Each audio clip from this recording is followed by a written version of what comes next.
Daniel's Dread Tales is a show for grown-ups. It may contain adult language and adult themes. Please check the episode description for content warnings.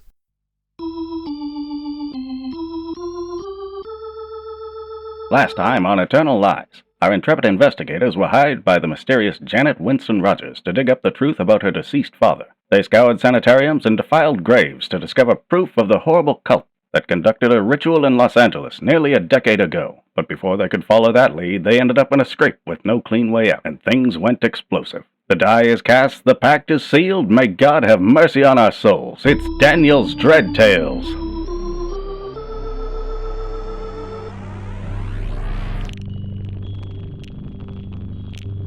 Welcome to another episode of Eternal Lies. I'm your game master, Daniel Fernandez, he, him, and cut out the ums at the end there. Nope, going in every episode. Hi, I'm Damien, he, they. I will be playing Reginald Kilworth, he, him. He's an ex-soldier, the creepy, spooky guy. Perfect. Yeah, that works. You can continue if you want.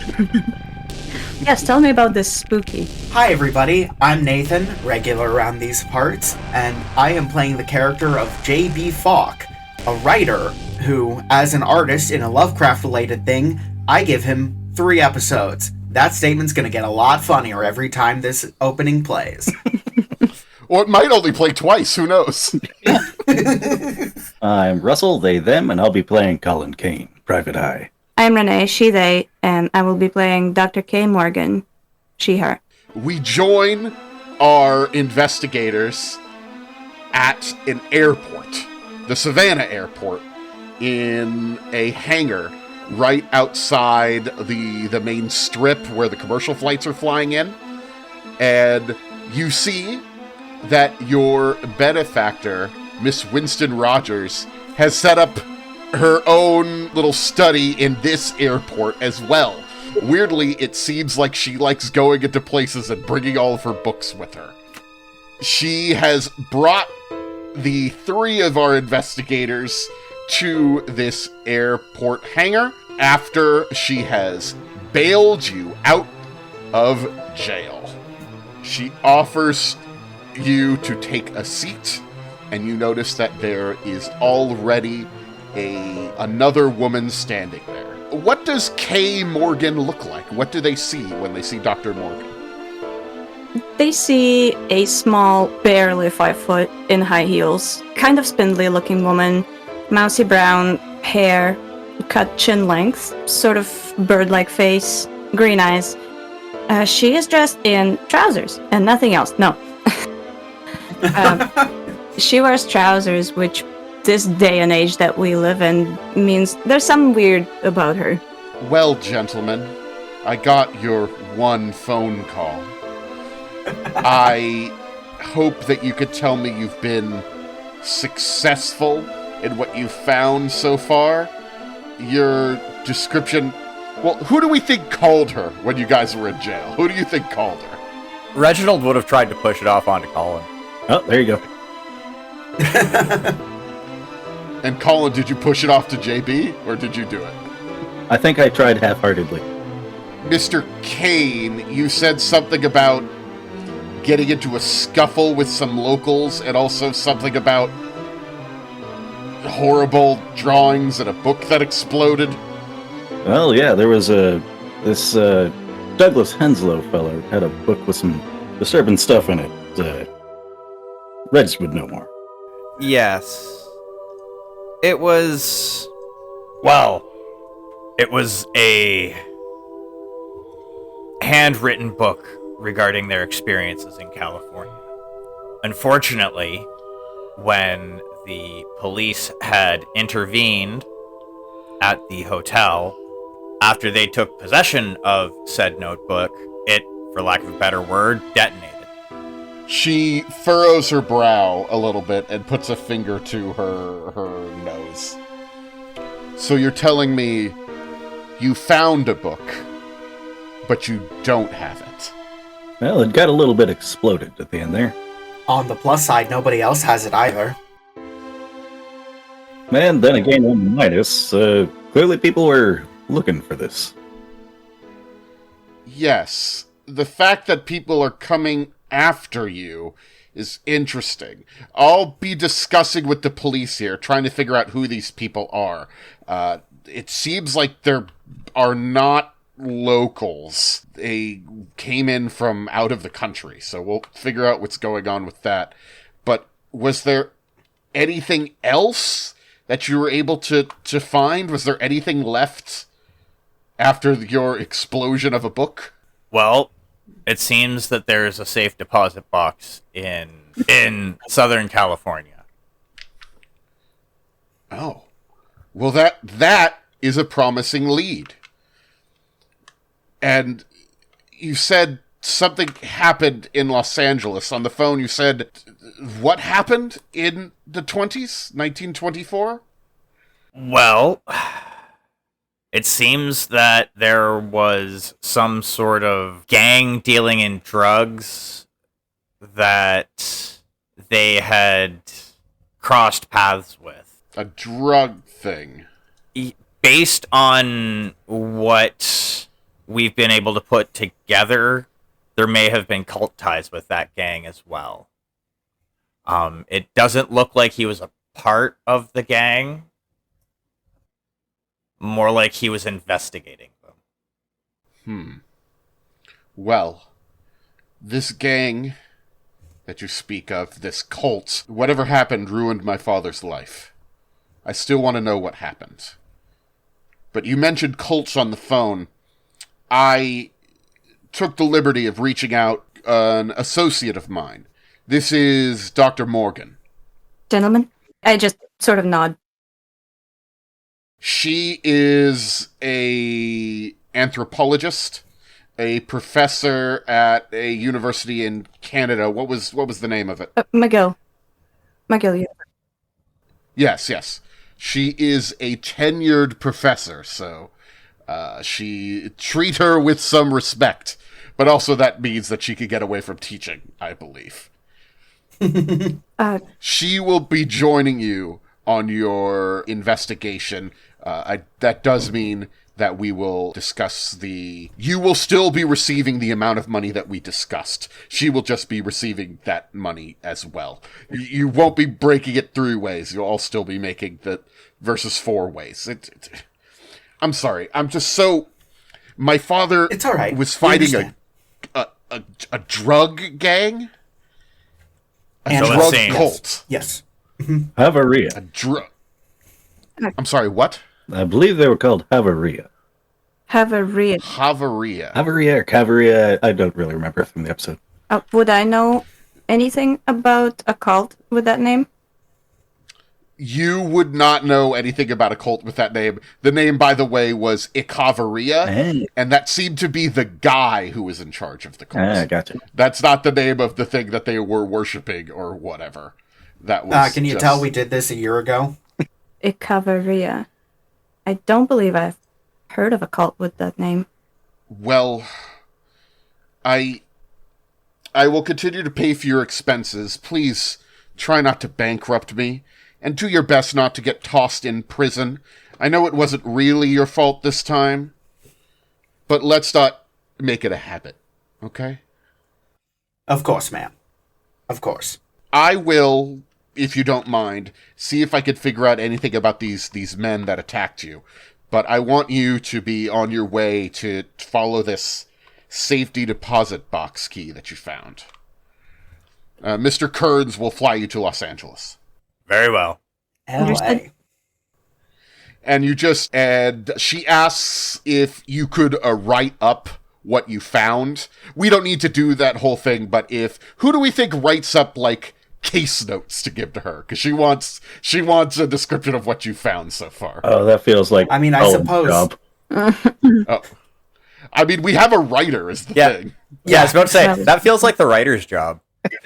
Or the detective who actually writes case notes for a living. Either or. Yep.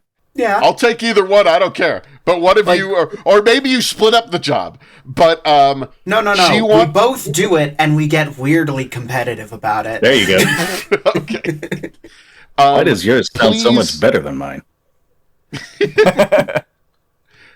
Please make sure that as you find information that you could, call me cross-country if you need to, but also please send these messages whenever you're able to. I want to know what's going on.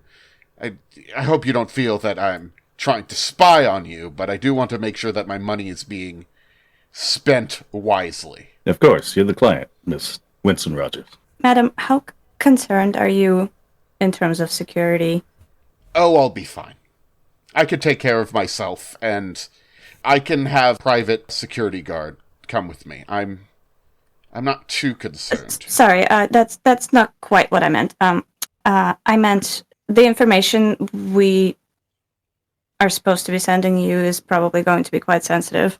Oh, I see.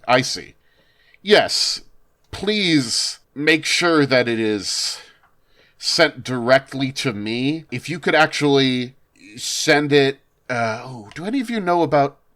No, I suppose encrypting the letters might be a little overkill. As a matter of fact, cryptography is one of my specialties. Oh, you do that too? Why, yes. I am an anthropologist. It is a wide area of study. Mr. Oh, Reginald Kilworth. Reginald. Nice to meet you. Oh, well, I suppose that may make sending the notes a little bit more time-consuming, but that would be much more secure. Yes, that would be lovely. If you could keep my name out of the press, don't be telling people that you're working for me. That would be for the best. And also, if any of my father's old enemies are around, well, just be careful. Be careful. That goes without saying.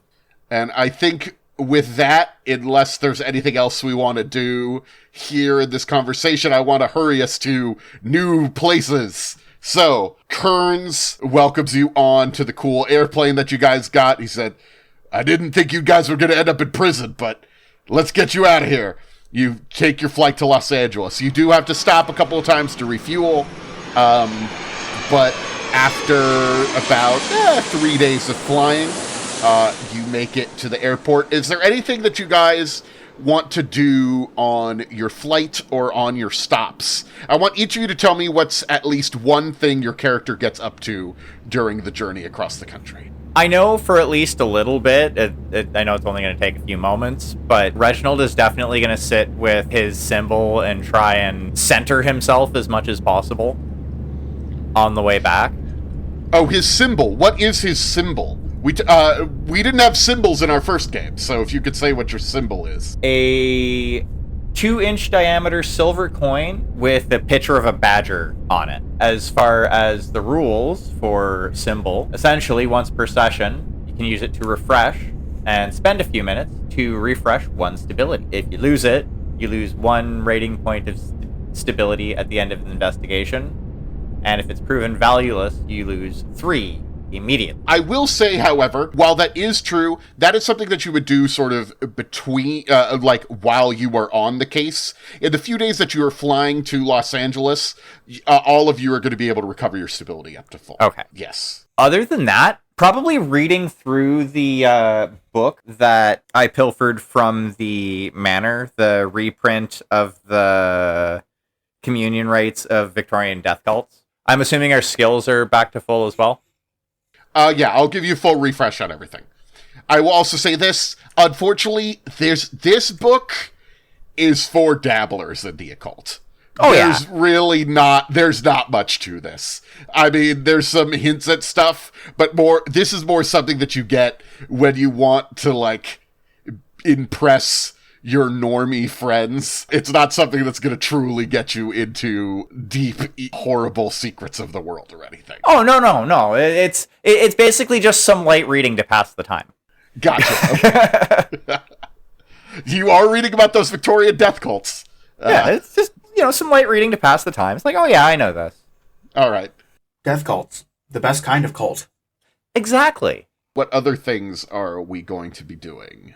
JB is definitely going to be doing some writing. When I first created this character, I didn't realize the wish fulfillment that would come from it, because God, I wish I could just sit down and write right now and not have to deal with this huge block that I have in my brain. But my character, he's just going to be like, all right, this is inspiration. Let's do some jotting things down. What are you writing about? Are you writing about the case, or are you writing your own sort of fiction? A little bit of column A, a little bit of column B. Gotcha, okay. JB is doing a self-insert fanfic. Oh, yes. And I mean, that's kind of JB Falk's shtick, is it not? Yep. Yeah, I mean, is it really self-insert if I was actually there? I'm inserting myself into the position of myself. So it's not self-insert, it's autobiographical. Yeah. Exactly. Tell that to Dante. Dr. Morgan likes to be prepared. So I would like to have procured anything, tour guide, books, journals, magazines, whichever, on the location that we're going to. Los Angeles. Yes. Well, I am not American. I've never been. Are you going to a part of Los Angeles? Technically, Long Beach is a separate city nearby, but it's part of the larger Los Angeles metropolitan area. Some vague stuff about Los Angeles. It's been exploding in growth. Booming is not even quite enough to describe it. At this point, there's almost 1.5 million people living in the city. That's too... Up from, at the beginning of the 1920s, there were about 575,000 people living in the city. Mm-hmm. It has been explosively growing. Both the early film industry is getting set up out there. All sorts of stuff is going on there. Roughly 80% of the current residents of Los Angeles are not from Los Angeles originally. And at least at this point. And the unemployment rate is staggering. This is the case in much of the country. The Great Depression is on. But many people came to California looking for work, and there was not work for them. Mm-hmm. I see the part about the diversity of the population in Los Angeles, and I'm digging into the cultural diversity of the place, the different diaspora, beliefs, customs. All sorts of stuff. Yeah. Very large Mexican population, obviously. Large Chinese population. White population as well of people coming in from around there. But in terms of ethnicities, I don't know, anthropologists, there's pretty much any group of people is somewhere in Los Angeles. But there's a pretty big Black, Chinese, and Hispanic communities in particular. I don't thrive in unfamiliar circumstances. And this whole trip agreeing to work for Ms. Winston-Rogers is a huge leap out of my comfort zone for me. And especially with these three strangers, too. Exactly. Right? So I'm literally burying my nose in the books, trying to, grasp at things that I can control. And meanwhile, I'm red in the face because I feel hugely awkward about these people that I don't know. Collin Kane is surreptitiously digging through the pulps to see if there's a new issue of Dick Tracy out. Respect. You just, when you stop to get to refuel, you're looking for new Dick Tracy. Yep. So it's less... Dick Tracy is not where you would not be getting specific comic books of Dick Tracy. You would be getting, you'd be opening up the newspaper. Anything that's part of the Chicago Tribune, New York News Syndicate, they publish Dick Tracy. Ah. Yeah. But you're a Dick Tracy fan. Yeah. Big Tracy fan. Who's Dick Tracy? Dick Tracy. Yeah, Warren Beatty played him in a movie once. I saw that movie long enough ago that I don't remember it. They thought it was going to be a hit. It wasn't. I remember it feeling that way even at the time. As an 8-year-old. Oh yeah, no, I was young and the advertising told me, Dick Tracy, this is big. You gotta see this thing. Yep. And then I don't know. He looks like The Mask without the mask. A little bit. You're not wrong. Yes, except the mask was wearing more of a zoot suit sort of thing, which is less styled by detectives and more to tie into Los Angeles. Zoot suits are like the fashion of the Pachucos, who are the young Hispanic youth that live in Los Angeles. That much of the white authorities believe are all criminals. All right. With that, I think we're going to land in Los Angeles. You don't actually land in the city of Los Angeles proper. You land at the Grand Central Air Terminal, which is in Glendale. It's just north of LA proper. LAX, the current airport in Los Angeles, does not yet exist. And by current, I mean in the, where Real world did. Yeah, real world. I mean, it technically exists. It's called, it's some sort of municipal airfield at this point. It will explode into one of the biggest airports in the world later on. For those who care, I've uploaded this very neat map of Los Angeles over here. You don't need to worry about it too much. Just get a vibe of it here. It is a very fine map. You land up here in the Grand Central Airport. It's right up here. And if you are looking, you eventually are going to need to get down to Long Beach, down by the ocean. That is where a lot of shipping happens.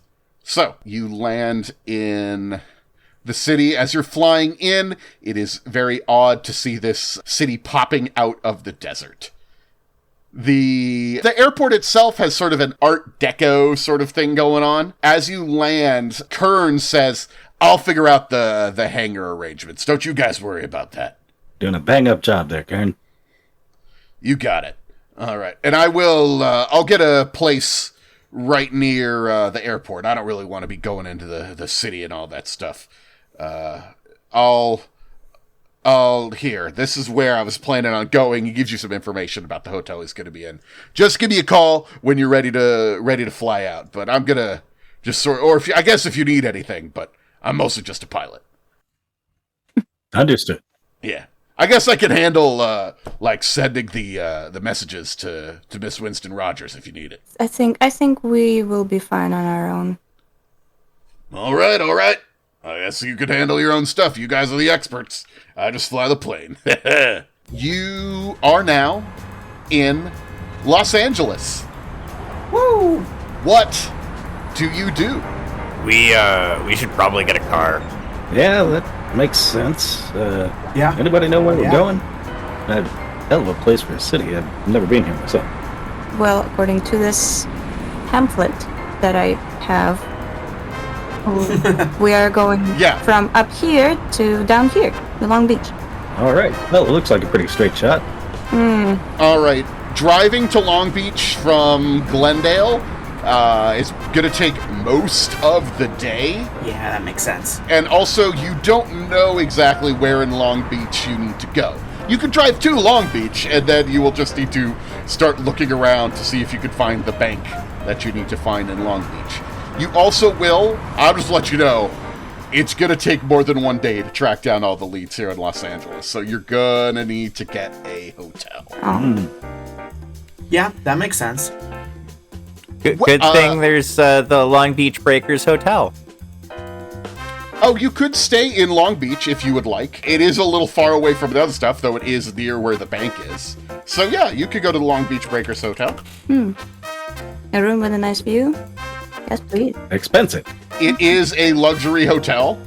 Yes, it is downtown Long Beach's landmark hotel. It's still standing to this day. It's a lovely place. Fancy. It's expensive, but if that's not a big deal for you...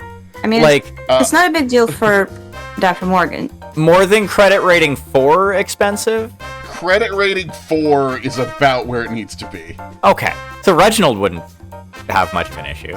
What are our other credit ratings, by the way? I guess I'll just sleep in the gutter. Let's see. Oh, if you could just tell me, what are your credit rating numbers, just so we know about how much money each of you has here. 2. You have 2. Oh, okay. 5. Wow. You have 5. That's why I'm saying 3. it's not going to be a problem for me. She's a doctor. Doctors are generally well off. I'm 4. She's a professor. I'm not that kind of doctor. I'm a PhD of anthropology. I mean, those kind of doctors can be fairly well off, too. I mean, yeah, just wanted to make it clear. So, I guess you could charge it to Miss Winston-Rogers. What about the Hotel Virginia? Is that a cheaper hotel? On this map that I've given you, this is like a tourist map of like all like the really fancy places. You could tourism is still booming in Los Angeles. You could find a hotel. You could find a cheaper hotel. Like you could find a cheaper hotel. Oh yeah, we could probably find a cheaper hotel. We'll probably find a cheaper hotel. Yeah. I mean, unless you want some of you go sleep at the Breakers Hotel and some of you go sleep at a shittier hotel. This sounds about right. Can I pay for the rooms? I wouldn't You know what? complain. I will let you pay for the rooms. You're going to have to do that, I'm going to need you to spend one of your credit rating points. Okay. So that doesn't mean that your credit rating is going to go like down overall. You're still well off. But if you keep spending money on stuff, your credit rating might eventually go down. But I will let you spend a whole point of credit rating to buy rooms for everybody. Dr. Morgan has her motives, and right now she really wants a room with a view of the ocean. Huh. It'll be a lovely view of the ocean. All right. And you get one car, I assume, unless you're getting multiple cars. You get 2 cars if you want to, like, split up. There's a lot of ground to cover, and it might make sense to, like, split up occasionally. Have some of you go do one thing and some of you do another thing. Ooh, which of us can actually drive? I can drive. You all can drive. Points in driving is to do cool driving stuff. Gotcha. So, I'm a passable driver, but I'm not the one grabbing the wheel when we need to, Yeah. There is also, as everyone knows, a great amount of public transportation in Los Angeles. In particular, downtown, there's lots of buses, there's streetcars, all sorts of stuff like that. I definitely will never be demolished and Los Angeles become a traffic nightmare. Nope, never gonna happen. Nah, not at all. Now I'm sad. Traffic nightmare. Hey, that sounds good. Let's get 2 cars. Okay. We have 2 cars. There we And go. who, am I right? Yeah, it's fine. All right. With that, I suppose you just want to go check into the Long Beach Breakers Hotel. You guys get checked in there. Do you each get individual rooms? I assume Dr. Morgan gets her own room. Yes, please. Yes. She is a lady, after all. Reginald's gonna get his own room, even if he has to pay for it himself. Now, Reginald, you have the credit rating to be here. Yeah. It's Collin and JB don't really have the money to be here. Yeah. I'm going to very tactfully look at Collin and JB, and I'm just going to go, gentlemen, would you prefer your own individual rooms, or would you rather share? I don't mind bunking up. Wait, does that mean No something worries for different me. than what I'm thinking? No, it's fine. I don't think they have bunk beds. I think there are probably more than just bunk beds here. Either way, I'm not judgmental. Yeah, I'm going to pay for one room for those 2. Okay. Thank you. Got it. All right. Can it be a room with one king-size bed, please? I mean, yeah, of course. Yay. A honeymoon suite. Yes. Christ. No. I'm sorry, Dr. Morgan, but there's only one room left. No, we're not doing it. No, absolutely. She looks at the clerk and she goes, you know what? Yes, let's do it. Okay, great. They will have to share a king-size bed or one of them will sleep on the couch. I wish I could see the look on their faces. King size bed in the shape of a heart. Oh, Christ. All right. Like some boudoir pictures. Debating All right. whether or not my character would start actively flirting, but no, I don't think so. Yeah, no, Not let's today. establish all the love interests early on in the campaign. Yeah. I will say that it is a beautiful day. The sky is clear blue. There's stunning rows of green palm trees, the kind of trees you probably haven't seen before. And as you get closer to the ocean, there's a refreshing sea breeze. It's really been gorgeous weather all day, which is a welcome change after being in Savannah. Even as the sun goes down, it doesn't get too cold. It's really lovely right now. All right. Is there anything you want to do now in terms of investigating? It's the late afternoon at this point. We were going to check out a safety deposit box. Would Yes, the bank there's need a to be bank. open? Indeed. I don't know. It probably is closed at this point, so you probably wait till the next day. Unless there's anything else you want to do here in LA, Long Beach in particular. But you're probably just getting settled, relaxing a little bit. It took quite a while to get down to Long Beach. So do you guys all get a dinner together maybe? Sure. Yeah, I think Yeah, that'd probably sounds be a good fun. idea. Yeah. Meet up, compare notes. Yeah, exactly. This will be the first of the many dinners that y'all have together. But we will skip over that for now. Let's get into the mystery. Oh, I said let's get into the mystery. Hey, what are y'all wearing? I want to know. Every place we go to, there's going to be a different climate. What do you think we're wearing here in Los Angeles? What time of year is it? It's Southern California. It's the same weather pretty much all the time. I mean, it fluctuates a little bit. It fluctuates a little bit. It is, I don't remember what time I said it was before. Let's say it's November. Okay. Yeah, I know you mentioned it was hot in Savannah, Georgia. Yeah, maybe it wasn't November. I don't know. It doesn't matter. It's always hot in Savannah, Georgia. It's always hot there. You do notice that when you're driving around, people are dressed a lot more casually here than in other cities that you may have been to. You see, unbuttoned shirts, loose pants. We even see a pair of sandals, worn by businessmen. I do declare. Interesting. Of course, there's also just tons of working-class laborers who are wearing shabby clothes that are patched and torn and stuff like that as well. I think Reginald is still wearing his normal, get-up, jacket and all. Partially because, he has, one of those side holsters and doesn't want that Okay. showing. Got it. But, he's not wearing his tie and has, the collar of his shirt unbuttoned. That's, him in casual dress mode. I think Dr. Morgan is dressed in a somewhat masculine fashion. Trousers. She didn't bring a single skirt or dress. Trousers and blouse, and I wanna say a trench coat. Yeah. Okay. A trench coat. And she swapped her heels for platform shoes. Gotcha. Collin is wearing, as you described, shabby, ripped and torn work clothes. He doesn't have an expansive wardrobe, and it's seen better days. So, you'll be able to blend in pretty well. He's also absolutely sweltering. Yeah. We are in Los Angeles, home of one of the primary inspirations for the character, so I'm just going to out and say it. J.B. Falk is just dressed like Columbo today. Okay. That works for me. And yes, he is burning to death in that thing, but it happens. Yeah. Alrighty. So, as you go out on the town in Long Beach, what do you do? How do people live in this heat? I believe we're looking for the first bank of Long Beach. How will you find that? To the nearest phone book. Ah, phone book. Yes, that does the trick. You have solved my puzzle. Awesome.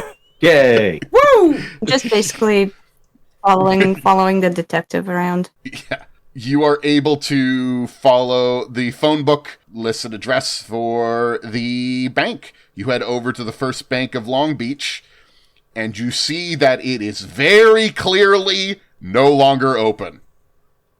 Oh. And by that I mean it has, shut down. Well, The first Bank of Long Beach is still inscribed on the granite above the boarded up front doors, but it's clear that no banking is being done here anymore. It's actually sort of it looks like the place is cracked and damaged. It looks like there's the stone steps are kind of cracked, and you see old remains of scaffolding, maybe they were doing some repairs and then just didn't finish doing the repairs and left. Also, you see that there are quite a few bums and squatters around, and you see a couple going in and out of the bank. okay. Huh. Well, I don't think we'll be making a deposit, but maybe there's still possibility for a withdrawal. Wouldn't we need a warrant to get inside? Well, what do you think, Reg? We need a warrant to check this place out? Well, I mean, doesn't look like anybody is here to stop us or ask for a warrant. You also aren't working for the police, to be clear. Mm-hmm. All right, time for some good old-fashioned B&E. Right. But, you know, Okay. it's not really B&E. Kinda. The front doors are boarded up, but you see around the side that there are definitely people that are, like, sort of going in and out. There's just, like, a broken down, like, a door that people just go through. Dr. Morgan appears to have really misjudged the situation, like the legitimacy of this Yes. whole endeavor. Yeah, Yup. we need a warrant, right? Yes. No. You're free to wait out here if this offends your sensibilities and whatnot. I am not some helpless damsel, Mr. Kane. I am a scientist. Well, after you then. Holds the door. I hold my head high and I stroll right in. The first thing you notice is the smell. It's not some sort of horrible monster smell. It's just the smell of human waste and sweat. That's It kind of a seems like horrible in the monster building...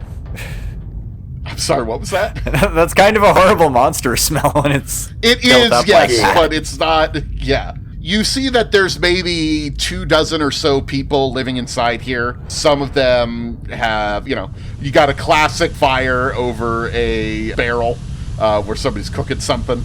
It's not that it's cold that they need the fire over the barrel to stay warm. They're just like cooking something up there. You see that really doesn't look like there's a lot left of the original bank here. Some of the people give you guys weird looks. Most of you don't look like the normal people that come around here. Sorry, Mr. Kane. But everybody knows to just stay clear of you. Collin's occasionally getting waved at because they mistake him for somebody they know. Yes. Well, Columbo has been mistaken for a homeless person on more than one occasion, so I'm doing all right. Yeah. Huh? Yeah, that too. Yeah, I guess, yeah. So, Reginald is going to head towards where the vault would have been, because that's where they generally keep the safe deposit boxes, as far as there's I a know. guy sleeping in there. It does not look like... The vault is open, Yeah. and it does not look like there is anything in there. It looks like it has all been moved out. No. Well, what we need isn't here. I might have a way to find it, but we need to get to a telephone. If only we could do something about that. You need to make the things portable. Well, The thing would weigh a ton. You're right. It would never work. It's really the issue is the cord. this is going to be a stupid question, but there were payphones in the 30s, right? There were payphones. Okay. I mean, I assume Not that's a where we ton got of them, but the phone book from. Yeah. yeah, that's what Superman changed in. There are also people here. You could talk to the various people here, I suppose. Yeah, go over to one of the hobos, even at Collin. Say, friend, do you any idea what happened here? What? All right, on to the next one. What do you mean, what happened? What do you mean, what happened here? Well, my friends and I were. I didn't do anything.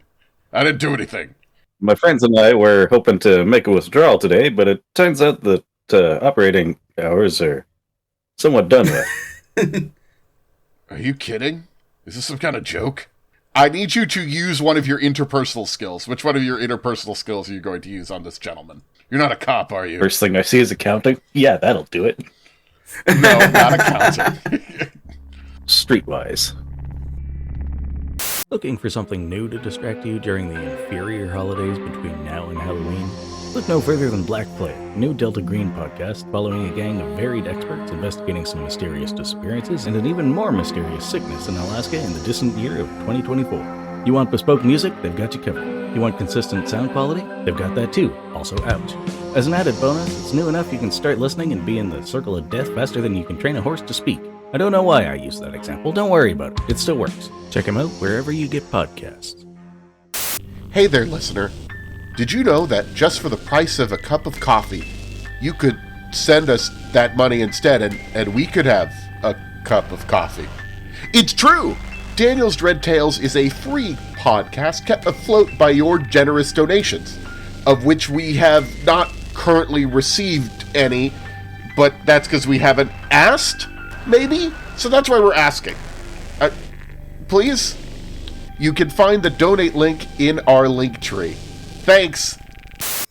Streetwise. You know what? That works. Streetwise is more like dealing with the criminal element, but yeah. No, this guy knows what's going on. I mean, he literally lives on the street. Yeah. Yeah. They call me Boils. Boils McGillicuddy. Oh, because of the boils. Yeah. McGillicuddy. And he has a pockmarked face. He starts telling you long, drawn-out stories, but eventually starts telling you, nah, that bank, that closed down in, 33?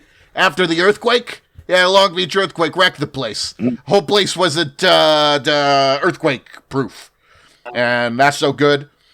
And then they started repairing it, but there just wasn't any money left with the, it all just sort of fell apart. You know how it is? Locals came, tried to get all the money out, and then, the bank plumb run out of money. Same story everywhere else. Then the Federal something Corporation, FDIC. Don't know what the D and the I mean. They came in here. Too late to help anybody, though. They took all this stuff. There's a park nearby where I used to sit. I saw all this happen. Now they're gone. Now I'm here. You gonna be trying to make it yourself at home here? You gotta watch out. Legsy is not particularly friendly about the people coming in here. We'll see what we can do about Legsy. Wait, why are we here again? Goes back to the group. The safety deposit box? Yes. Right. Well, perhaps the FDIC would have possession of that at this That's point. a start. Do we know what FDIC stands for? For Dick. Do any of you with accounting can know what the FDIC stands for? I am a writer. I do not have accounting. How about bureaucracy? I have bureaucracy too. I have accounting. Okay, so you're the one who should know what it is. Bureaucracy can also give you. It's the Federal Deposit Insurance Corporation. It was created by the Banking Act of 33. It was designed to restore trust in the banking system. So the idea is that it would help fund banks when they ran out of money. The federal government would come in and give out the money to make sure that things have been going on. To this day, at least according to the FDIC, since its start in 1933, no depositor has ever lost a penny of an FDIC-insured bank. Oh. However, this bank collapsed before the FDIC existed. So they came in and, took the stuff, but they couldn't save the bank. Yeah. This podcast is sponsored by FDIC. It also bails out banks sometimes in ways that, I don't know, it's the whole...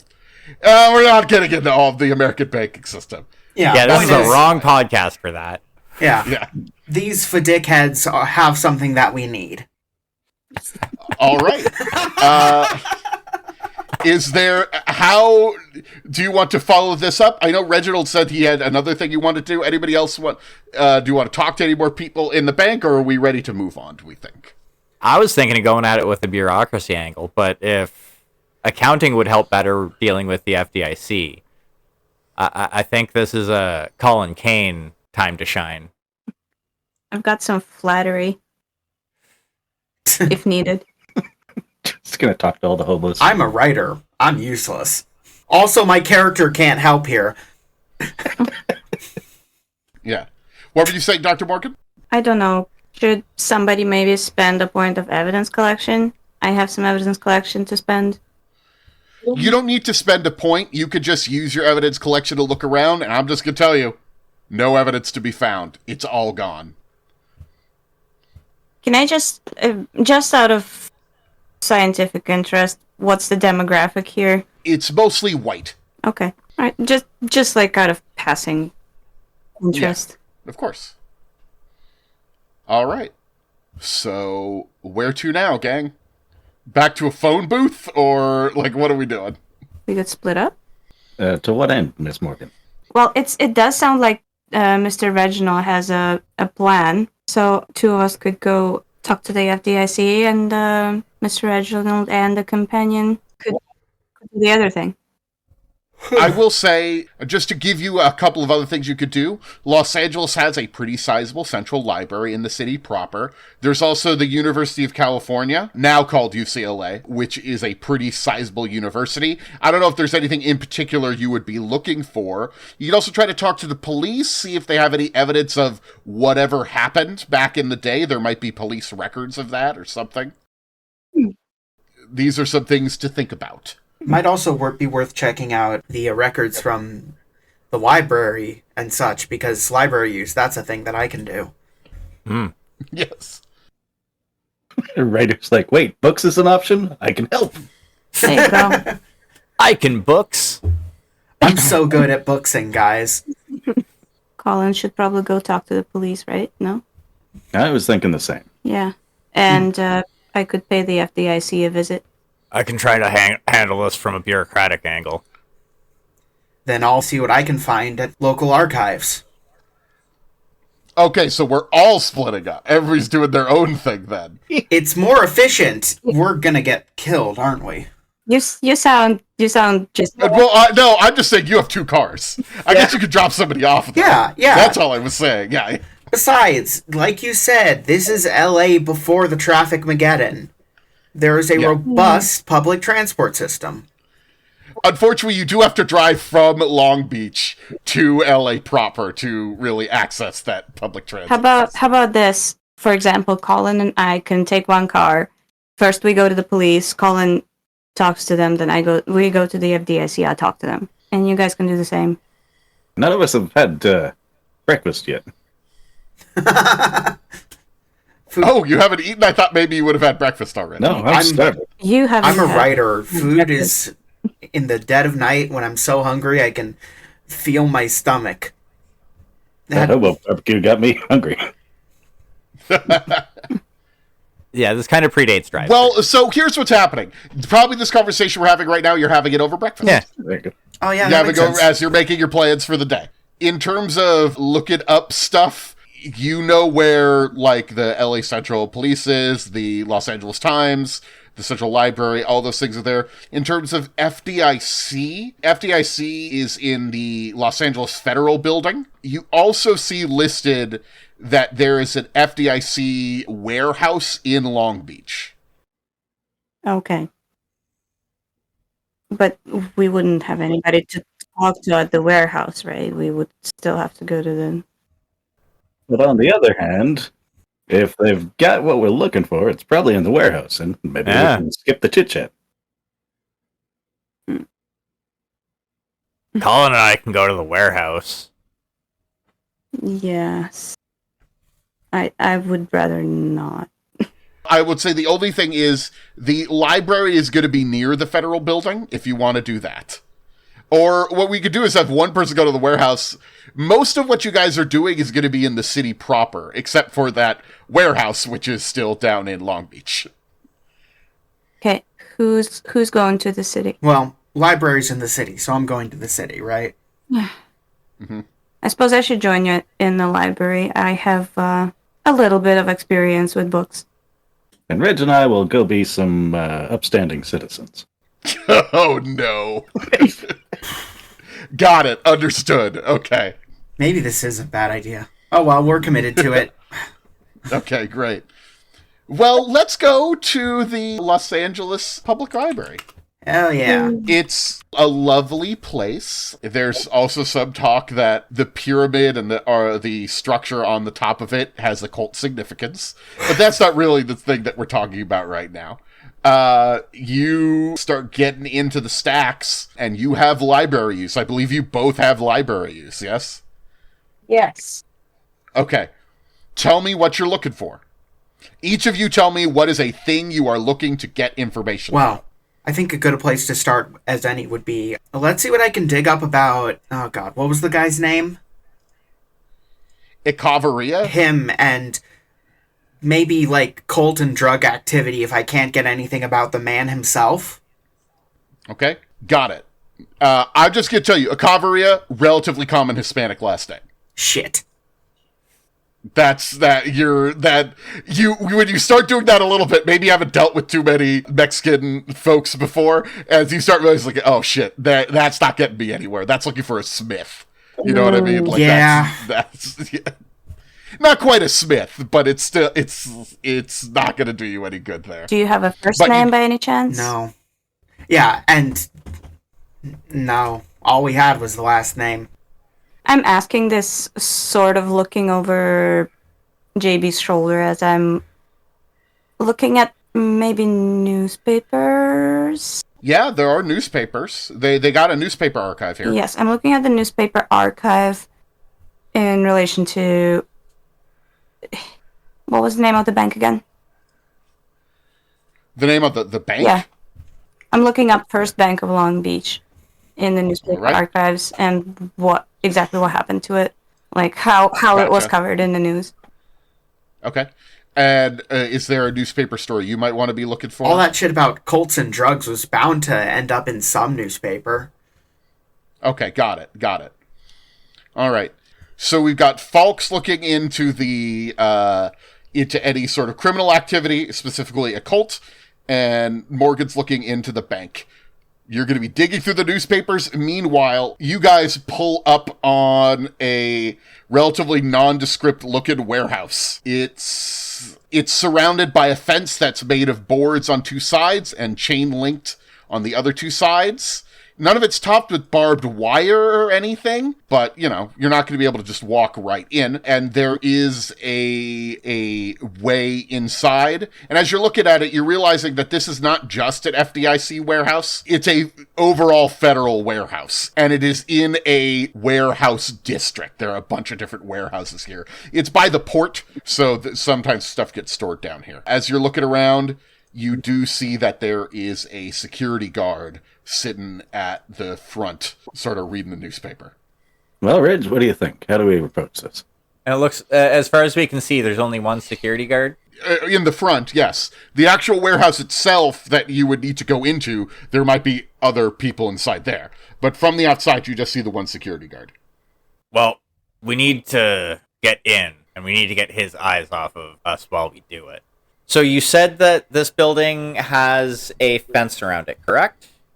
Yes. Can we walk around the fence? Yeah, you can walk around the building, yeah. Okay. So Reginald is going to kind of try and take like a meandering way around the building so as to not look obvious about it. Does it look like the fence is damaged in the back of the building at all? It does not. You see a way that might be a little easier to get in, but nothing dramatically so. There's just like a bench near it that you could use the bench to easily hop over the wall, the fence. And from any angle, can we see if there's a back door? There is one side door as you're looking around. There's the main entranceway, and next to that, there's three like places for trucks to pull up to drop stuff off. Yeah. And then there's one side door. Well, we can try and do this quiet and go in the side door. All right. Do you want me to run cover, or am I going in with you? Probably easier if you go in with. There's a way over the fence at the back that might be a little easier. And do you think we'd do this now, or maybe wait till it's dark? That's hours away, though. What's a little B&E between friends? I mean, we could come back later and work on that and check out. I think he'd mentioned that cultist asshole mentioned UCLA. Oh, do we have UCLA on our map here? Yeah, the University of California, Los Angeles is in the northwest. This is where I thought I would be going after the library. Or even I could just... Yeah. You guys could just break in, probably. You guys could probably... I mean, we could. I get the feeling we got this right now. Okay. I mean, and you want to do it together, or you want to do it separate? Together. Okay, you're both going over? Because Collin has the lockpicking skills, and I'm the sneakier of the two of us. Yep. Okay. Together, you're one whole functional infiltrator. Yeah, exactly. This is gonna be hilarious. He'll sneak in, I'll shadow him, and locksmith the door. Yeah. That's definitely how things work. Do you also share a brain cell? And if yes, who has it right now? Well, it's a None of alternating date thing. us. So the way this can work is if you're both sneaking in together, you're going to choose one person to be the person who makes the roll. The other person is going to need to just spend a point of stealth, and then you will just get whatever the other person rolls. I cannot spend a point of stealth as I have 0. Oh, Christ. Okay. Are you sure you maybe don't want to talk to the guard or something? I mean, we could try and talk to the guard. I just meant that Collin should maybe talk to the guard if he doesn't have any stealth skill. Collin, you should probably try talking to the guard. Okay, I will try and stealth over the fence. Okay, I'll run cover. gotcha. What sort of a difficulty am I looking at here? The overall check is going to be a 5, a difficulty 5 stealth check. Okay, I'm gonna spend 3. So roll a d6 and add 3 to it. Aha, I got a 6 in total. All right. You make your way into the place easily. We don't need to have Collin do anything in particular yet to make an extra distraction. That was going to be to try to save your butt. You start looking around the place. It's definitely, it's going to take you a while to find this actual safety deposit box because there's hundreds of crates and cartons, and they're not labeled particularly well. What I would like to try and find first is something that looks like an office or something along those lines, even if it's just like a desk in the area, because they probably have some sort of paperwork in here for at least some nominal organization. It doesn't look like they do. No. It seems like the only real room is the sort of windowed security room at the front of the warehouse where the guard currently is. Yeah, not going there.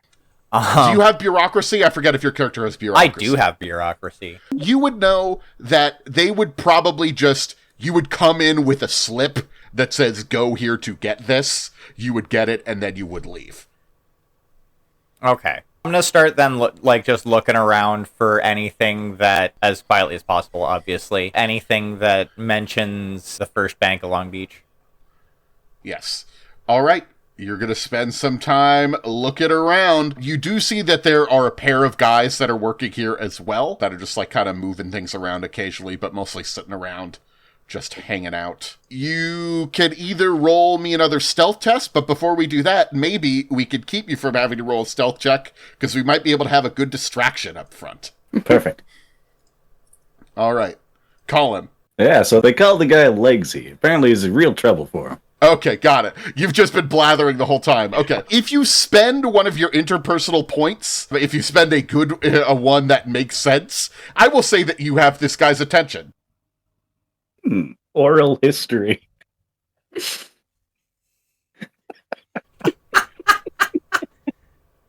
So you're Whatever just telling all works. the stories you know.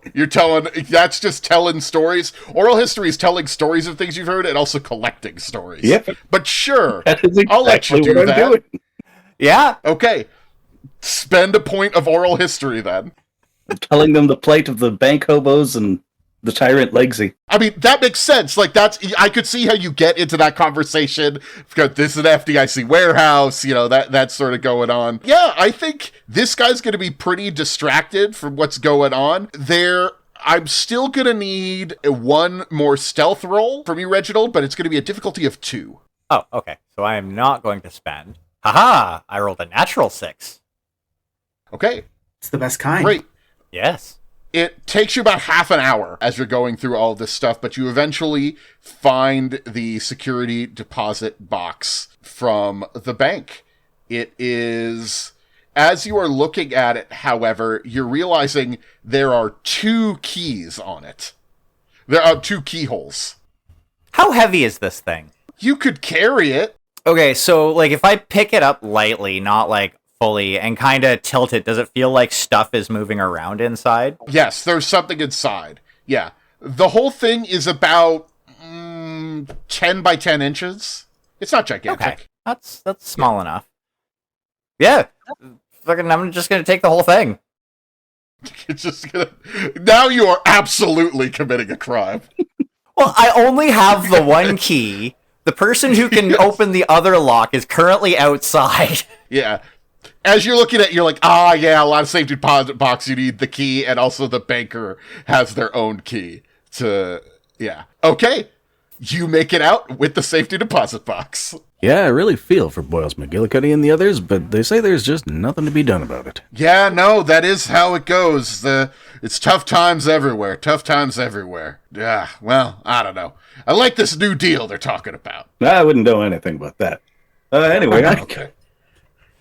And as you see, like, somebody, like, waving at you over there, Collin, you see Reginald maybe waving at you. I don't know what Reginald does. He, like, dips out of the building, back over the fence, goes and gets the car, drives past, and then kind of turns around, and then drives past the other way and goes and kind of sits in a side street. Yeah. Hoping that Collin got the hint. Yeah, Collin sees that and he just exits the conversation. Well, it's been great talking to you, but I gotta go take a real big whiz.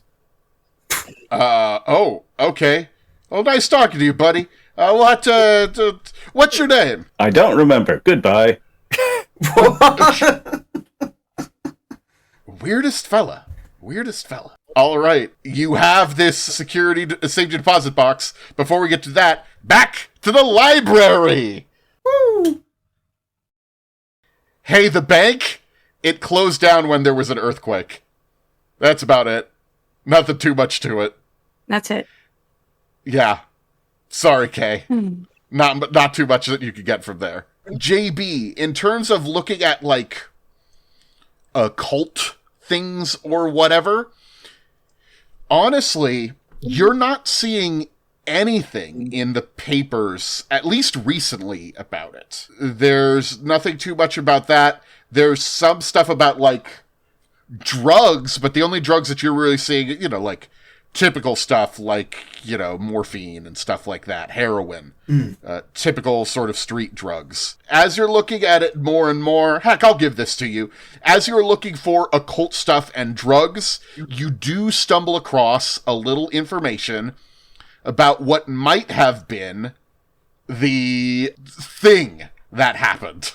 The incident that drove Henslow and Job mad. And the reason that you find it is actually, it's in a gossip page about a movie star.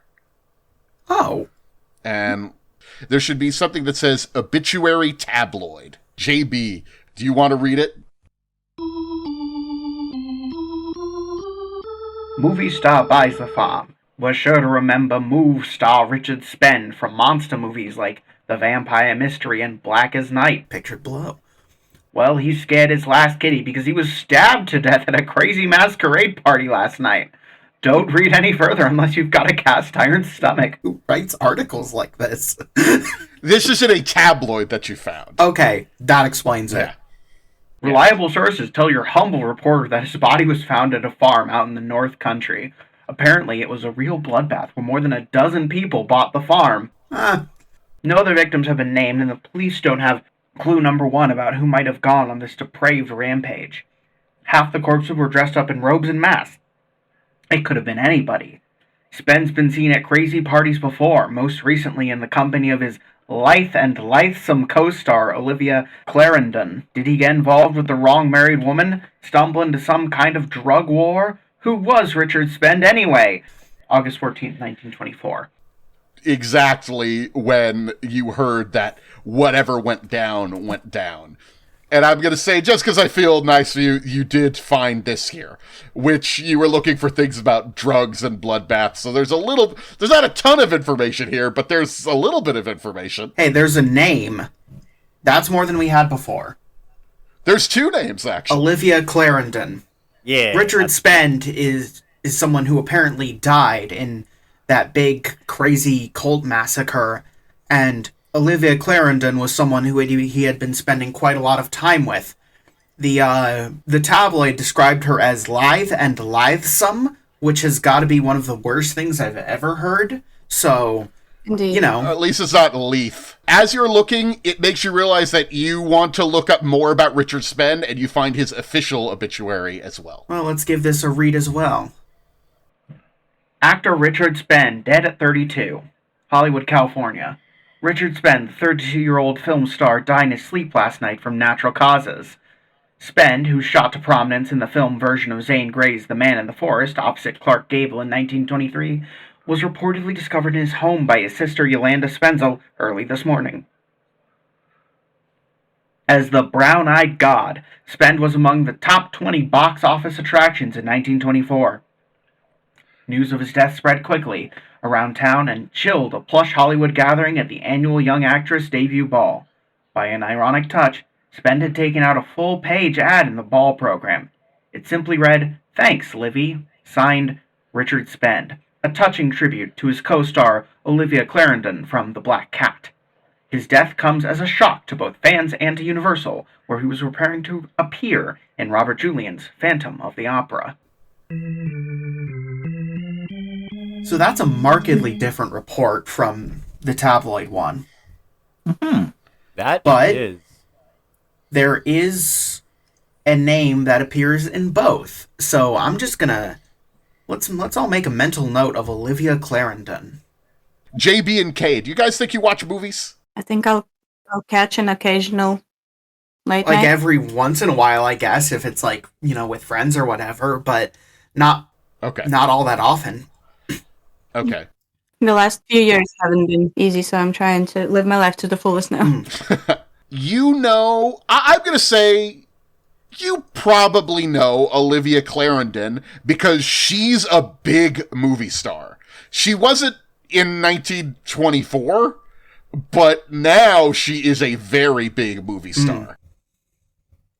Right. Now, that means that she might be easy to locate. It means it might be more difficult to speak to her, if that makes sense. Is there anything else you guys want to do at the library? Or do you want to rendezvous with the rest of the gang? I would like to make it to UCLA at some point. Okay. So I will say this. Driving from Long Beach to Los Angeles and doing all of your library research. If you want to get back to the hotel tonight at a reasonable hour, there's probably not time to make it over to UCLA and do a bunch of stuff today. Tomorrow, then. Tomorrow, then. Let's meet up back up with the rest of the crew and discuss what we've all learned. I'm gonna talk to JB about his latest novel on the way. Like, basically, I'm gonna just ask questions and let JB talk about it. The one that he's writing or his most recently published one? The one that he's writing. Do I have to roleplay that beyond just saying that this makes JB the happiest man alive? Because that's what you do if you want writers to love you forever. That's the shit you pull if you want to have a writer be loyal to you for the rest of your life. I mean, there we go. Sounds great. Yeah, I'm just using my flattery skill here. It works. And then JB just starts talking about the case thus far. I mean, basically. All right. You get back together. Where do you think we meet up? In the hotel restaurant? Okay. Yeah, hotel maybe. restaurant sounds good. Diner? I think Collin has done his work on this box and is waiting to meet up to actually unveil the thing. We're going to open it up for everybody together. Well, then you probably don't... Yeah, we do you probably want to won't do be that there. in the... Let's that's why do I that in mentioned our room, in Yeah, someone's let's- room. Whose room, we think? I don't think it matters too much, but whose room do you think? JB and Collins. Okay. Sleepover! Woo! Christ. Let's open the Eldritch Horror in their room. Morgan looks at the giant bed and has the most shit-eating grin. Rightfully so. So you are going to open up the box. You need to have locksmith skill, but you have locksmith skill. I do indeed. Yep. You open it up. It contains an envelope with about a dozen photographs in it and a thick accounting book. Teacher had a reference that doesn't make sense for this time period. Okay. Alrighty. I think Reginald is going to grab the envelope of photos and seeing the accounting book is just going to look at Colin and be like, that's your wheelhouse. I mean, also a detective, private investigator, probably taking photos as well. But as you take the photos, I mean, you look at them, I assume? Yeah. Okay. They are photos clearly taken from, like, concealment. Like, there's somebody hiding, taking these photos surreptitiously. Uh-huh. And they're photos of anywhere from 3 to a dozen people engaged in depraved sex acts. Nice. In a variety of exterior and interior locations. Do you say nice? What? Because no, it's- nothing. Yeah. No, because I want to make this clear. This is not nice. These photos are not titillating, and even hardened, or, you know, even if you think you're kind of kinky, Yeah, It's- no. it's bad. For the record, I regretted that bit the moment I said it. It's all good. It gave me a thing to go into being like, no, this is bad. And that's just at a quick glance at them. You're just like, ugh. Fascinating. Who's looking at the pictures, Reginald? Yep. Yeah. Yes, I'm gonna grab a couple. I'm just gonna study them with avid. Okay, avid if you are interest. studying them, it is now time to make a stability test. Yay! Because this is upsetting. Now, admittedly, these are just human beings having upsetting sex. Just human beings so far. But it's going to be a stability check. The way stability checks work, the difficulty is always 4. Unless I change it, but it's almost always going to be 4. And what you need to do is, if you're going to roll a die, you have to get a 4 or better on your stability Okay.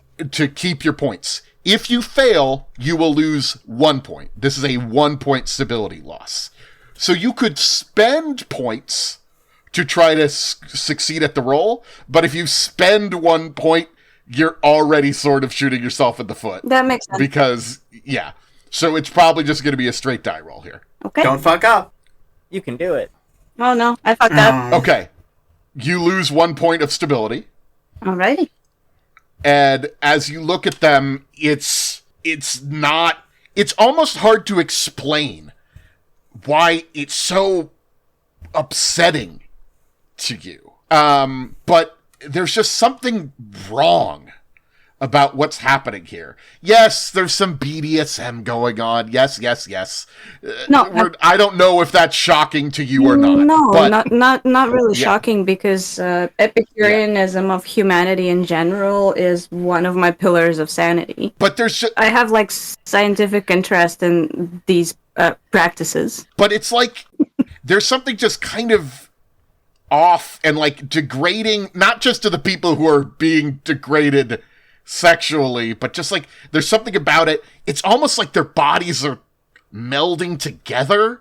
Not really, but there's just something upsetting about it.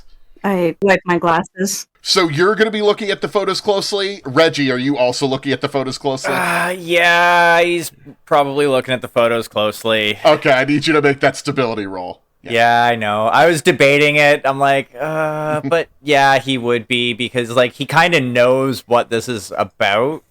Does he? Well, considering everything that he's learned about like this cult and whatnot, plus you know other readings, and yep, I lose 1 stability. Okay. Perfect.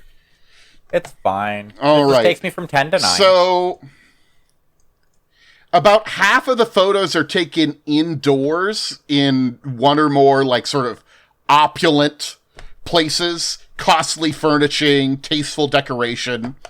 A few are taken outside in like a private garden, and 2 are taken in like a working class apartment. The people in the photos themselves are not well dressed, obviously. Well, undressed? But they've got good haircuts, they have elaborate jewelry, but of course there's no clothing to give real evidence of the social status of the individuals here. As you're looking through them, there is one man who is in all of the photos. He looks to be of Latin American descent, and he's participating enthusiastically. He is the only one who is in all of the photographs. However, as you are looking at it, Kay didn't recognize this, but Reginald did. In 2 of the photographs is a young Edgar Job. He appears much younger than he did when you saw him in Savannah. To be clear, nothing like supernaturally. Yeah, I was about to say, these just photos were taken like a decade ago. Just like he's aged since then. Yes. He's aged poorly since then, but, whatever happened, he's been living in an insane asylum. It's not been great. Yeah. Okay. Yeah. You will recognize this, though, Dr. K, or I guess Dr. Morgan. Yes. Richard Spend is in 3 of the photographs. Oh. I guess that confirms that guy was into some shit. Yeah. I would have had you make, some other rolls to, try to recognize him or whatever, but you just read the dude's obituary, you saw his face, you just see it right away. That's what you'd get from just looking at them overall. Is there any skills you think you might want to use to try to examine these? Any of your investigative skills you think might be useful? I'm not saying that there are, just I don't want to leave you hanging. I'm just gonna ask Reginald if these practices are consistent with the cult that you gentlemen are studying. From what we were told, yes. In these photos, does this look like anything that either the now exploded notebook had described? No. This just basically coincides with what Job was saying more than anything else. Job said that they had crazy sex parties. That seems to be what this is here. Yeah. The guy in these 2 photos here informed us as much. Mm-hmm. Hey, Collin, you got anything from that ledger yet? All right, let me tell you about the ledger. Oh, I thought me and JB were just standing there watching these people look at sex pictures. No, I assumed that you were looking at the other book, maybe. You think they're all right? Me. I'm the one who's standing around watching everybody else do stuff. Well, okay, so this is an account book, but as you open it up, it is very clearly in code. It is encrypted. You cannot read it. You could recognize, the way it's laid out is very clearly this is an accounting book. It is an accounting book. There are lines and stuff like that, but it's all in code. Morgan, you said you're handy with cryptography? I believe I did, yes. Why? Take a look at this. I shall take a look. Yeah, I'll take a look at this. All right. Oh my god! Just gonna put those back in the box. Yeah, you're not gonna look at them closely and get a stability check. I tell him about the actor Richard Spend. Okay, so I'm gonna look at the list. I will say, looking at the books here, it doesn't look like it's a simple cipher of these are not even normal letters. There are enigmatic columns of symbols that you will need to turn into understandable numbers. And that's going to take, at least a full day of transcription. All right. Will it take just as long with help? Help would make it go faster, yes. But it would still take probably half a day if 2 of you were going over this.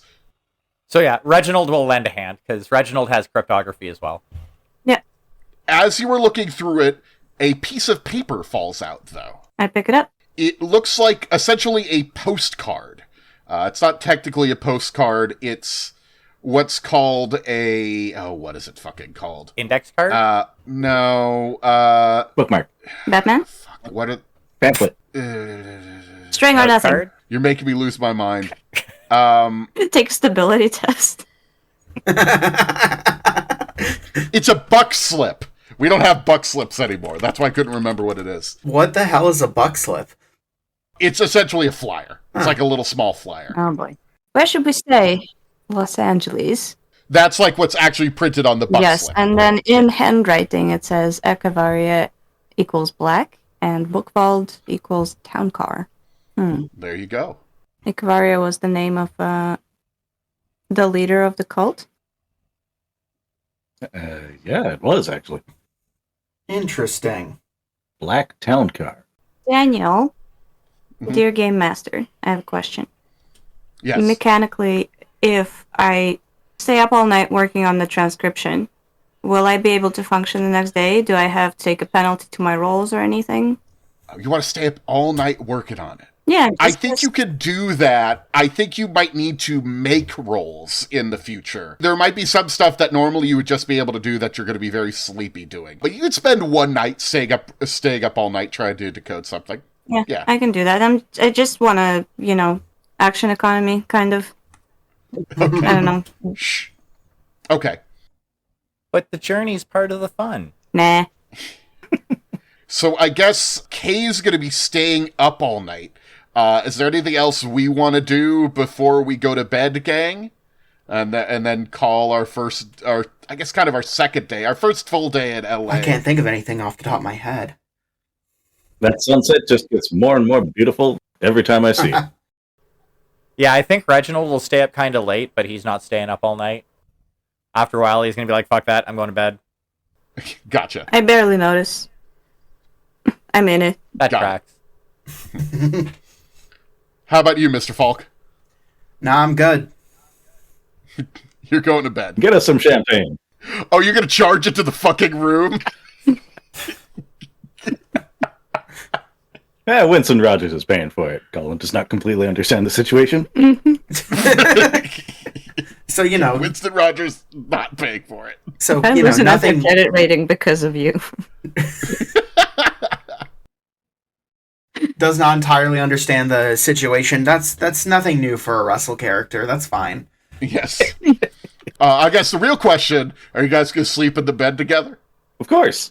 Obviously. Okay, got it. Okay, great. With that, I think most of you are staying up pretty late. Or not all of you, but Kay and Reggie are staying up pretty late. Kay, I need you to make me a sense trouble. I had something like that. Well, what's the difficulty? 3. 3. Oh no, it's Legsy. Damn.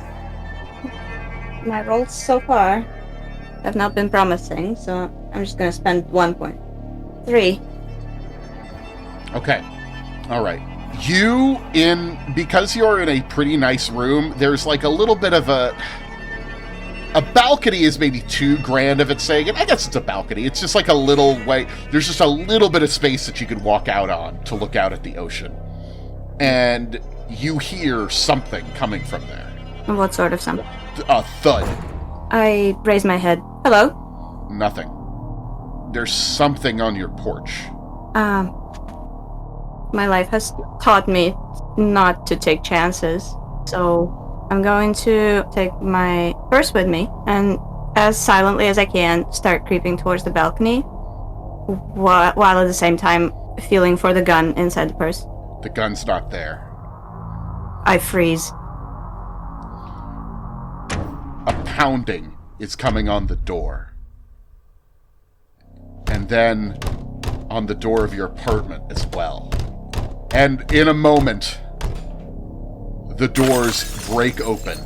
Glass and wood shatter everywhere. As bodies, naked bodies, roll into your room. It's the pictures that you saw before. Their bodies now have combined into one fleshy mass. They reach out to you. Join us. I scream. You wake up. You had fallen asleep over your books. And with that, I think we're going to end this episode. Thanks for listening. Daniel is our GM, Renee plays Dr. K. Morgan, Nathan plays J.B. Falk, the writer, Damien plays Reginald Kilworth, the veteran, and Russell plays Collin Kane, the soft-boiled detective, in addition to editing, sound design, and also talking right now. Our theme is by Claire L.W., and our album art is by Trinity the Teatimewitch. You can find links to things like our Discord and social media in our link tree in the show notes or on our website, danielsdreadtales.com. Additional music used in this episode were Jazzy by Wavemaster on Pixabay and Dreadtales by Isaiah Brighton. Again, thanks for listening, and until next time, the knee bone's connected to the leg bone's connected to our flesh is connected to their flesh, and soon so too shall be yours.